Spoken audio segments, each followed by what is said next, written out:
BRO उत्तर railway Himanshu Shekhar Upadhyay का कहना है, कांडा एक्सप्रेस एक जीत जीत वाली ट्रेन है। इससे उपभोक्ताओं और उत्पादकों को फायदा होता है। आज 1343 टन प्याज दिल्ली आया है। कांडा एक्सप्रेस की परिवहन लागत है, सड़क परिवहन आधे से भी कम है। सड़क परिवहन की तुलना में इसमें समय भी कम लगता है और एक और कांडा एक्सप्रेस जल्द ही दिल्ली पहुंचेगी।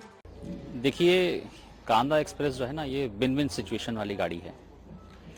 ये भारत सरकार की विशेष पहल है, जिससे उत्पादकों को तो फायदा हो ही, उपभोक्ताओं को भी विशेष फायदा हो।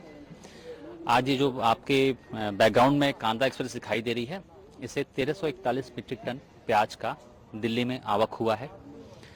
इससे उत्पादकों को ये फायदा हुआ है कि उनको एक ही जगह ट्रांसपोर्टेशन जो बार बार करना पड़ता था, खेत से अपने खेत से गोदाम में लेकर गोदाम से दूसरे गोदाम में, फिर अड़ातिया के यहाँ गया, फिर उसके बाद ट्रांसपोर्टर के यहाँ गया, तो इस तरह 3-4 बार उनको शिफ्टिंग करना पड़ता था। अब डायरेक्ट स्टेशन पर प्याज पहुँच रहा है और डायरेक्ट लोड हो रहा है। और ट्रांसपोर्टेशन कॉस्ट जो है वो इसकी कांदा एक्सप्रेस की, वो रोड ट्रांसपोर्ट से अमूमन जिनसे से प्याज जाती थी तो उससे आधे से भी कम है। तो सीधे तौर पर इसका फ़ायदा किसानों को मिला है। और मैं आपको बताना चाहूँगा, कांदा एक्सप्रेस चूँकि एक्सप्रेस है तो इसकी स्पीड भी अच्छी है और रोड ट्रांसपोर्ट से कम समय में ये अपने डेस्टिनेशन तक सामान पहुँचा रही है। उत्पादकों को ये फ़ायदा होगा कि एक साथ इतनी मात्रा में प्याज की आवक होगी मंडी में, तो प्याज के दामों में स्थिरता आएगी, प्याज के दाम कम होंगे और उपभोक्ताओं को सीधे लाभ होगा। तो उत्पादकों को भी लाभ होगा और उपभोक्ताओं का भी लाभ होगा। ये अभी इसके पहले भी कांदा एक्सप्रेस के रेक आ चुके हैं, जिससे प्याज की कीमतें पूरी तरह नियंत्रण में हैं। और अभी मैं आपको बताना चाहूँगा कि कल रात में ही एक और कांदा एक्सप्रेस लोड हुई है, जो कि दिल्ली ही आएगी। दो दिन में लगभग दिल्ली आ जाएगी, परसों तक। तो इससे कीमतें और नियंत्रण में आएंगी।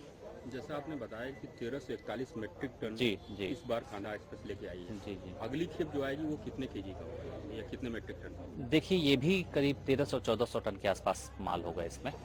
ये डिपेंड करेगा अभी रेक कन्फिग्रेशन क्या है, लेकिन लगभग इतनी ही क्वांटिटी में रेक आएगा।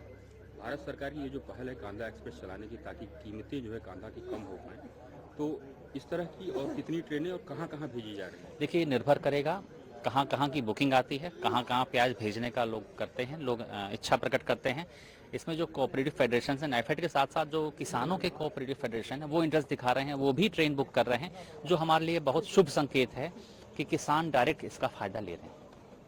ये जो बुकिंग है वो किसके द्वारा की गई है और ये कीमतों पर कितना असर पड़ेगा जो मार्केट में प्याज आएगी? देखिए, ये बुकिंग नाइफेड द्वारा की गई है और बड़ी स्वाभाविक सी बात है, एक साथ मंडी में 1400 टन के 1350 टन के आसपास प्याज आएगी, तो उसका सीधा असर कीमतों पर पड़ेगा और कीमतें डाउन होंगी, नियंत्रण में आएंगी। कहाँ से ये लाई गई हैं, कौन सी जगह से, और ये वहाँ से पैदावार कितना कॉस्ट जनरेट, वहाँ पे किसानों को कितना बेनिफिट मिल रहा है उसका, जब ये पहुँचा रहे हैं तो? देखिए, ये नासिक जिले के लासलगांव स्टेशन से इस रेक की बुकिंग हुई है। और इसके देखिए, हमारा जो बेसिकली क्या है, हमारी जो कॉस्ट कंपोनेंट होता है, उसमें ट्रांसपोर्टेशन कॉस्ट का एक बहुत बड़ा कंपोनेंट होता है। स्पेशली जब लॉन्ग डिस्टेंस में माल पहुंचाया जाता है, ट्रांसपोर्टेशन होता है माल का, तो एक बड़ा कंपोनेंट होता है ट्रांसपोर्टेशन कॉस्ट का। और कांदा एक्सप्रेस की वजह से वो ट्रांसपोर्टेशन कॉस्ट आधे से भी कम पे आ गई है, तो उसका सीधा बेनिफिट किसानों को और सीधा बेनिफिट हमारे कस्टमर्स को मिले।